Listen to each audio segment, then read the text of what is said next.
এই পৃথিবীর সবাইকে আসসালামু আলাইকুম, আদাব এবং নমস্কার। আমি পৃথা সরকার।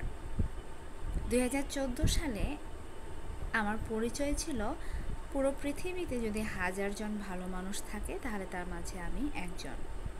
আবার 2023 সালের শেষে অথবা 2024 সালের শুরুর দিকে আমার এই পরিচয় আসে পুরো পৃথিবীতে যদি 50 জন ভালো মানুষ থাকে তাহলে তার মাঝে আমি একজন। সেই হিসেবে আমি আমার আশেপাশে অবস্থিত মানুষজনের মাঝে গান গেয়ে হোক, নেচে গিয়ে, ঝগড়া করে, অপবাদ করে, মানে যার সাথে যেমন আমার সম্পর্ক ছিল সেভাবে পাল্টা রিপ্লাই দিয়ে নানান রকম সমাজের উন্নয়নমূলক কাজে ভূমিকা রেখে আমার খেতাব এসেছে গ্লোবাল লিডারের। এবং এর মাঝেই শেখ হাসিনার পতন হয় ছাত্র আন্দোলনের মাঝে, যার পরে উপদেষ্টা হিসেবে প্রতিস্থাপিত হয় বা স্থাপন হয় আমাদের দেশে ডক্টর মোহাম্মদ ইউনূস, এবং সেখানে থাকে সার্জিস আলম সহ নানান সমন্বয়ক।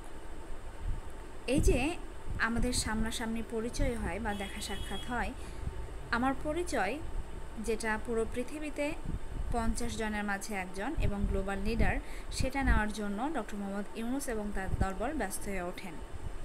এবং যেখানে পুরো বিশ্বে 100 জন ব্যক্তির ক্ষমতাধর ব্যক্তির, সারা বিশ্বে 100 জন ক্ষমতাধর ব্যক্তির লিস্ট করা হয়, যার মাঝে আমার নাম থাকার কথা ছিল, সেখানে নামের তালিকায় আসেন ডক্টর মোহাম্মদ ইউনূস।